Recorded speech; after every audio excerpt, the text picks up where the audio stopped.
خواتین و حضرات، پاکستانی عوام آزادی کی نعمت سے بخوبی واقف ہیں اور ہم پاکستان کو ترقی کی اس سمت پر لے جانا چاہتے ہیں جس کا خواب ہمارے آباء و اجداد نے دیکھا۔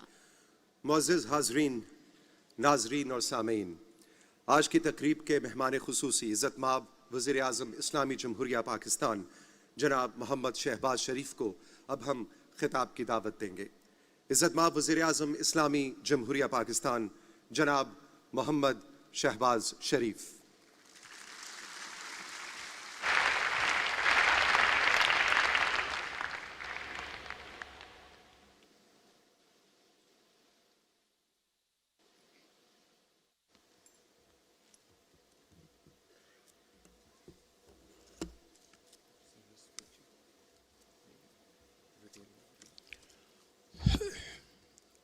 بسم اللہ الرحمن الرحیم۔ محترم چیئرمین سینٹ صادق سنگرانی صاحب، محترم اسپیکر نیشنل اسمبلی راجہ پرویز اشرف صاحب، قابل احترام وزراء کرام، ارکان parliament, diplomats, member armed and law enforcement agencies، مہمانان گرامی، خواتین و حضرات، السلام علیکم۔ آج ہم سب اللہ تعالیٰ کے حضور سجدہ شکر بجا لاتے ہیں کہ ہم پاکستان کے قیام کے 75 سال پورے ہونے کی خوشیاں منا رہے ہیں۔ میں پاکستان سمیت دنیا بھر میں بسنے والے پاکستانیوں کو دل کی گہرائیوں سے مبارک پیش کرتا ہوں اور پاکستان کی ترقی اور تعمیر میں ان کی خدمات کو خراج تحسین پیش کرتا ہوں۔ آج کے دن ہم سب کی اللہ تعالیٰ کے حضور یہ دعا ہے کہ رب ذوالجلال مقبوضہ جموں اور کشمیر اور فلسطین کے محصور مسلمانوں کو بھی جلد سے جلد آزادی کی نعمت نصیب عطا فرمائے۔ خواتین و حضرات، حالیہ بارشوں کے نتیجے میں پاکستان کے مختلف حصوں میں بالخصوص بلوچستان میں بہت نقصانات ہوئے۔ سینکڑوں لوگ اللہ تعالیٰ کو پیارے ہو گئے اور کئی بچے اور بچیاں اپنے ماں باپ سے ہمیشہ کے لیے بچھڑ گئے۔ اللہ تعالیٰ ان سب کو اپنی کمال مہربانی سے جوار رحمت میں جگہ عطا فرمائے اور زخمیوں کو جلد سے جلد صحت کاملہ عطا فرمائے۔ معزز حاضرین کرام، قیام پاکستان کی ولولہ انگیز داستان ہمارے لیے ایک سبق ہے کہ جب قومیں اپنے لیے ایک اجتماعی نصب العین طے کر لیتی ہیں تو مشکلات کے پہاڑ بھی ان کا راستہ نہیں روک سکتے اور سمندر بھی رکاوٹ نہیں بن سکتے۔ شاعر مشرق حضرت علامہ اقبال کی فکر سے مسلمانوں کے الگ وطن کی جو روشنی پھوٹی تھی، اس کے بارے میں مخالفین مایوسیاں پھیلاتے تھے کہ پاکستان کبھی قائم نہیں ہو سکتا، لیکن مشاہیر پاکستان کی عظمت کو سلام ہے جن کے آہنی عزم اور پختہ ارادے نے مایوسیوں کو پاش پاش کر دیا اور آج ہم ایک آزاد خود مختار اسلامی جمہوری ملک کی فضاؤں میں سانس لے رہے ہیں الحمدللہ۔ حاضرین کرام، بر صغیر کے مسلمانوں نے برس ہا برس سامراج کے جبر کا بہادری اور ثابت قدمی سے مقابلہ کیا۔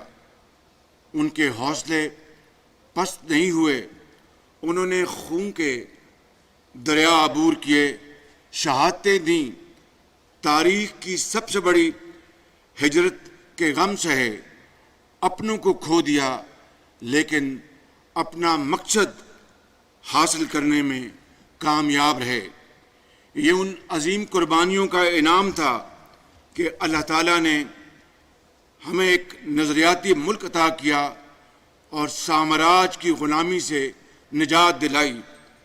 ہم شہداء کو خراج عقیدت پیش کرتے ہیں، ان کے درجات کی بلندی کے لیے دعا کرتے ہیں، ان ماؤں، بہنوں، بیٹیوں کو سلام پیش کرتے ہیں جو تقسیم ہند کے خونی دور کی نظر ہو گئیں۔ وطن عزیز کے قیام کی جدوجہد میں صرف مسلمان ہی نہیں بلکہ اقلیتوں نے بھی بھرپور حصہ ڈالا۔ ہم ان کو بھی سلام پیش کرتے ہیں۔ قائد اعظم محمد علی جناح نے فرمایا تھا کہ آپ سب اپنے مذہب کی ادائیگی میں پوری طرح آزاد ہیں۔ مطلب یہ تھا کہ مسلم اکثریت والے اس ملک میں آئین، جمہوریت اور قانون کی حکمرانی ہوگی، اور انہی رہنما اصولوں کے تحت ہم آگے بڑھتے رہیں گے۔ آج کے دن پاکستان کی سول سوسائٹی کی خدمات کے اعتراف کا بھی دن ہے۔ جناب عبدالستار ایدی مرحوم، ڈاکٹر روت فاؤ جیسی انسان دوست تمام شخصیات کی خدمت کو ہم سلام پیش کرتے ہیں۔ ذرائع ابلاغ، دانشوروں اور تمام اہل قلم کے کردار کا تذکرہ کیے بغیر پاکستان کی تاریخ مکمل نہیں ہو سکتی۔ حاضرین محترم، وطن عزیز ایک مقدس امانت اور مشن ہے۔ اس کا ایک مرحلہ قیام پاکستان کی شکل میں مکمل ہو چکا، لیکن دوسرا مرحلہ ہنوز نامکمل ہے۔ ایک مشن ہمارے اسلاف نے بے مثال جدوجہد سے پورا کیا، لیکن دوسرا مشن ہم نے پورا کرنا ہے۔ یہ مشن ان مقاصد کو عملی تعبیر دینے کا ہے جو قیام پاکستان کی اصل بنیاد ہیں اور جن کا ذکر 23 مارچ 1940 کو منظور ہونے والی تاریخی قرارداد پاکستان میں موجود ہے۔ معزز خواتین و حضرات، تقسیم کے وقت جس وطن عزیز کو اس کے جائز وسائل سے بھی محروم کر دیا گیا تھا، وہ الحمدللہ آج دنیا کی مہذب اقوام میں اپنا بھرپور کردار ادا کر رہا ہے، صنعت و حرفت اور معیشت میں ترقی کر رہا ہے، تعلیم اور صحت کے شعبوں میں ذہین اور قابل ترین افراد پیدا کر رہا ہے۔ پاکستان دنیا کی 7ویں اور اسلامی دنیا کی پہلی جوہری قوت ہے۔ شہید ذوالفقار علی بھٹو نے اس پروگرام کا آغاز کیا اور میرے قائد محمد نواز شریف نے اس کی تکمیل کی۔ اس پروگرام سے وابستہ تمام شخصیات اور ادارے پاکستان کے محسن ہیں۔ اقوام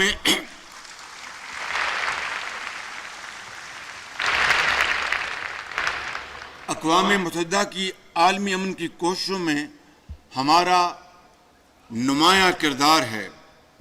کھیل کے میدان میں ہمارے کھلاڑیوں نے پاکستان کا پرچم سر بلند کیا ہے۔ ایسا نہیں کہ ہم نے ترقی نہیں کی، البتہ یہ حقیقت اپنی جگہ موجود ہے کہ جس تسلسل، توجہ اور رفتار سے ہمیں اپنی منزل کو حاصل کرنا تھا، اس میں ہم سے اجتماعی کوتاہیاں ہوئی ہیں۔ یہی وہ مشن ہے جو آج ہمارے سامنے ہے اور جسے ہم نے پورا کرنا ہے۔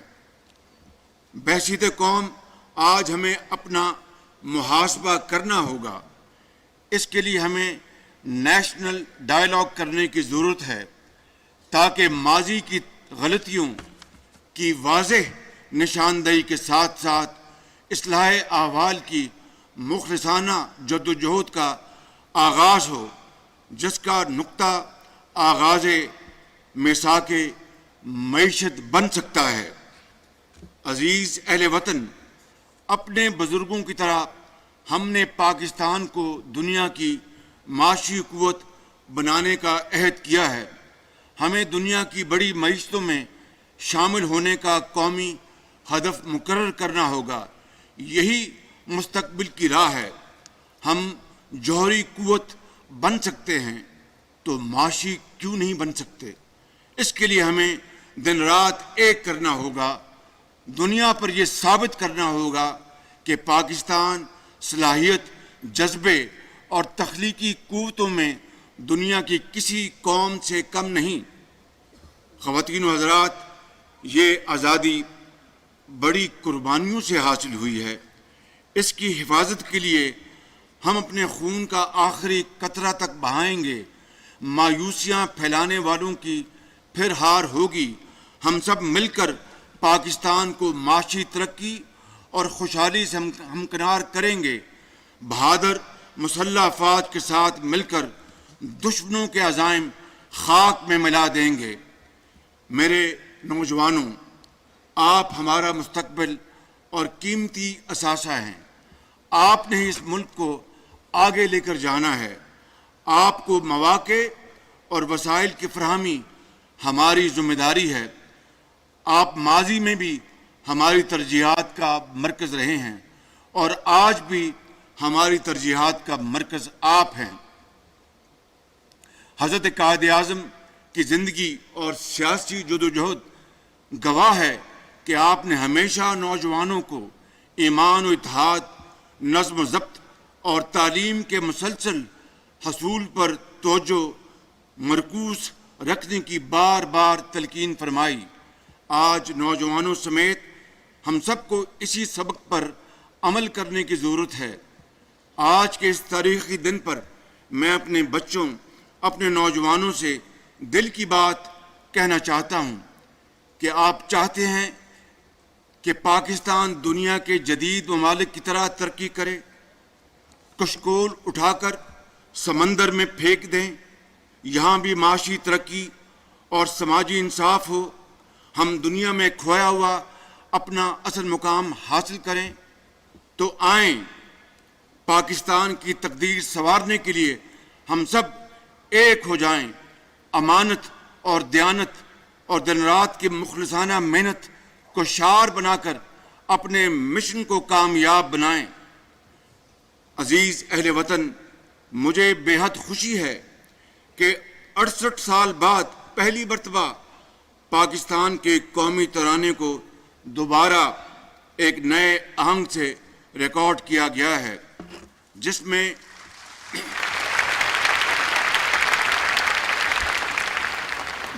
ملک بھر کی مختلف ثقافتوں، رنگ و نسل اور پاکستانیوں کی صلاحیتوں اور کامیابیوں کو اجاگر کیا گیا ہے۔ یہ وفاق پاکستان کے خوبصورت گلدستے کی عکاسی ہے۔ وزارت اطلاعات و نشریات، اسٹیئرنگ کمیٹی، ISPR سمیت قومی ترانہ دوبارہ ریکارڈ کرنے والی ٹیم کو دل کی گہرائیوں سے مبارک پیش کرتا ہوں۔